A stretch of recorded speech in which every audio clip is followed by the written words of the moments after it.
Namaste, my friends. Life is a beautiful journey, but as someone once said, the road gets bumpier, the view gets slower, but the heart becomes wiser.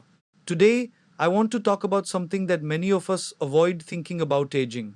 Specifically, what happens when you cross the magical number of 80. And let me tell you, whether you like it or not, these changes come knocking at your door.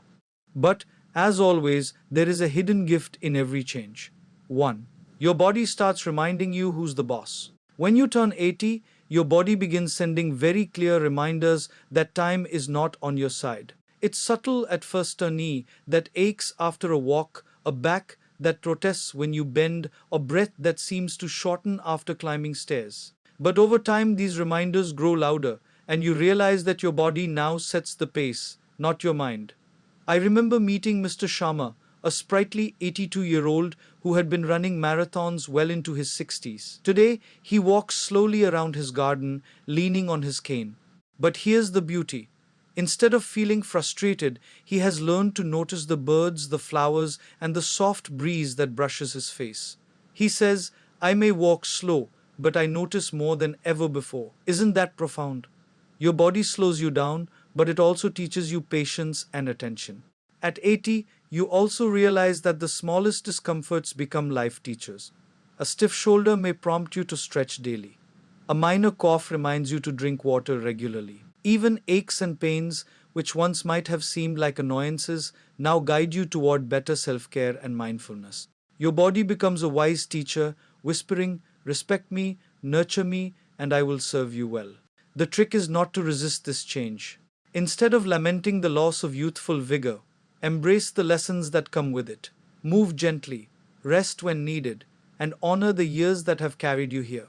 It's fascinating. While your body may limit what you can do, it sharpens your awareness of the present. You notice the warmth of the sun on your skin, the fragrance of flowers, and the simple joy of breathing deeply. Mr. Sharma concludes his days with a smile, reflecting on his journey.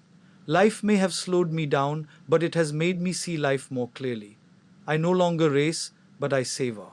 So, when your body starts reminding you who's the boss, remember it's also teaching you one of life's greatest lessons: to slow down, observe, and live fully in the moment. 2. Memory plays hide and seek. At 80, something fascinating happens. You remember beginning to play hide and seek. Names, dates, and even familiar places may slip away like sand through your fingers. One day, you may recall an incident from 50 years ago with perfect clarity, but forget where you kept your spectacles. It's a paradoxical blessing. Your mind chooses what to let you hold on to and what to release. I recall my aunt, now 81, who recently called her school friend Dr. Einstein by mistake. Both of them burst into laughter, and that moment became their favorite new tradition. Forgetting names or details can feel alarming at first, but it can also create opportunities for connection, laughter, and humility. It reminds you that perfection is not the goal, joy is. Memory loss at this age teaches patience, both with yourself and with others. When you forget someone's name, it encourages honesty, humility, and the beauty of shared laughter. Instead of feeling frustrated, many elders learn to cherish the present moment more than the past. They may forget the sequence of events, but never forget feelings. Love, compassion, and kindness remain etched in their hearts. Another lesson from memory's hide and seek game is gratitude. When you forget trivial worries or minor grievances, it allows your mind to focus on what truly matters: relationships, laughter, and meaningful experiences. My aunt told me, "I may not remember everyone's birthday, but I remember their smile, their warmth, and their love." Isn't that a beautiful insight? At 80, memory becomes selective, highlighting what is essential while letting go of the unimportant. Embrace this process. Use humor to navigate forgetfulness and cultivate patience with yourself. After all, your memory may play hide and seek, but your heart continues to remember love, joy, and the beauty of human connections. The secret lies not in perfect recall, but in the richness of living each moment fully. 3. The world seems faster, you seem slower. Turning 80 is like entering a new dimension of life. You notice that the world is moving faster while you feel slower. Streets bustle, conversations fly, technology evolves, and everyone seems to be in a hurry. Meanwhile, you find yourself taking longer to get ready, to walk, and even to think. At first, this contrast can be disorienting, but gradually it becomes a profound gift. My grandfather, who crossed 80 last year, often says, I no longer run with the crowd, I walk with my soul. Isn't that a beautiful way to put it? At this age, slowing down is not a limitation, it's wisdom in action. When everyone is rushing, you get to notice the little miracles that life offers daily. The laughter of children playing, the calm of an early morning, or the warmth of a cup of tea all become moments of gratitude. The contrast between the fast world and your slower pace teaches you patience and awareness. You start valuing depth over speed. Meetings and conversations may take longer, but they become more meaningful. You notice subtleties that younger people overlook. The wrinkles on a loved one's face, the kindness in a stranger's gesture, or the quiet beauty of a setting sun, these become treasures in your slowing life. A lesson my grandfather shared is that slowing down helps you cultivate mindfulness. When you rush, you miss life. When you slow down, life opens its doors to you. At 80, speed becomes secondary to awareness. You may no longer compete, but you can experience. You may not finish tasks quickly, but you complete them with grace. Finally, the world seems faster, but that doesn't mean you're behind. Instead, it's a reminder that life is not about catching up, it's about savoring. Walking slowly allows you to connect deeply, notice more, and appreciate the richness of each moment. And that, my friends, is the hidden blessing of turning 80.4. Old habits become your treasures. When you reach 80, you realize that life's greatest pleasures often come from the simplest habits. The things that once seemed mundane, drinking your morning tea, watching birds in the garden, listening to the wind, now become treasures. My neighbor, Professor Traitaya, retired from teaching decades ago but never lost his love for small routines. Every morning, he sits in his balcony, brews his tea, watches the sunrise, and writes a few lines in his journal. To anyone younger, it may seem trivial, but to him, it is the essence of happiness.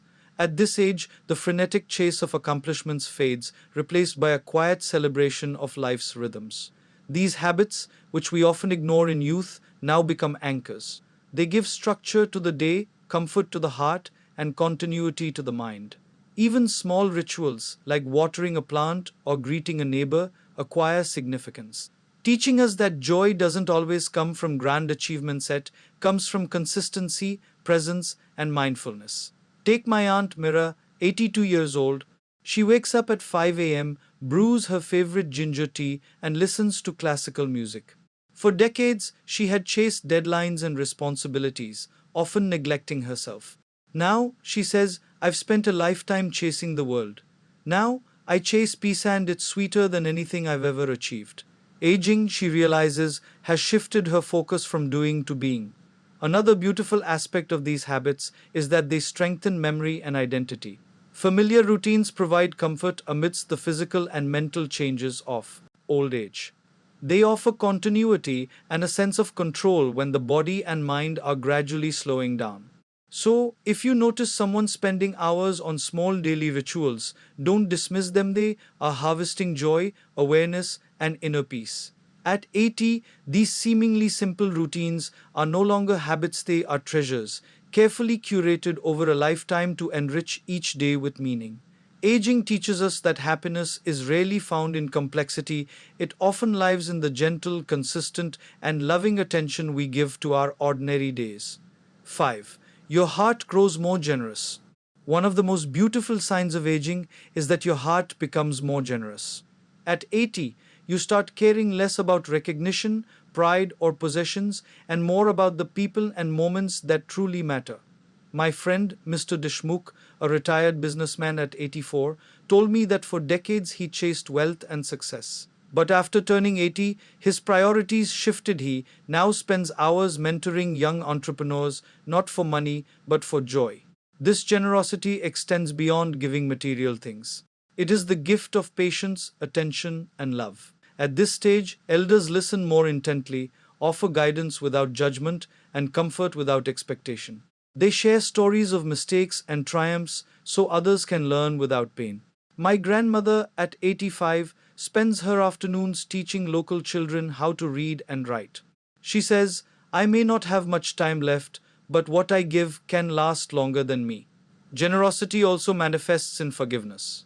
At 80, you understand the futility of holding grudges. My aunt once told me about a neighbor who had wronged her family years ago. Instead of nursing resentment, she quietly helped him during illness. She said, letting go gave me freedom, helping gave me peace. At this age, love becomes unconditional. Family, friends, neighbors, even strangers all are worthy of kindness, not because they deserve it, but because your heart has grown expansive enough to give, without expectation. This generosity nourishes both the giver and receiver, creating a ripple effect of positivity. In essence, reaching 80 is a beautiful reminder that the heart's wealth increases when material wealth decreases. Life teaches us that the ultimate legacy is not money or achievements, but the love, wisdom, and guidance we impart. The more you give, the more your spirit thrives, and the more your life becomes meaningful. 6. You finally understand impermanence. Perhaps the deepest lesson at 80 is understanding impermanence. You begin to see that life is a series of fleeting moments. Your body, possessions, plans, everything is temporary. This realization can be sobering, but it is also liberating. My grandmother, who recently turned 90, reflected on her life. I've lost almost everything I valued, yet I've gained freedom from fear, pride, and regret. At this stage, losses no longer bring despair, they bring clarity. Impermanence teaches us gratitude. When you know nothing lasts forever, you begin to cherish every smile, every meal, every conversation. I met Mr. Anand, 83, who had lost his spouse and friends over the years. Instead of sinking into sorrow, he says, each day is precious because it will not return. I celebrate it. This mindset transforms ordinary days into extraordinary blessings. Another insight of impermanence is detachment. You understand that clinging to things, grudges, or illusions of control only brings suffering. My aunt, after losing her home in a fire, found joy in a modest apartment with her children. She said, I realized I carried everything I needed inside me: love, hope, and peace. Finally, impermanence encourages purpose. Knowing that life is short makes every action intentional. Elders focus on relationships, kindness, teaching, and leaving a legacy of love rather than chasing temporary rewards. My grandmother often tells her grandchildren life is like sand slipping through fingers, hold tight, only to love, laughter, and learning. At 80, understanding impermanence is not depressing, it is enlightening. It frees you to live fully, love deeply, and leave the world a better place than you found it. You may have lost many things, but in return, you gain wisdom, peace, and a heart that understands the true essence of life.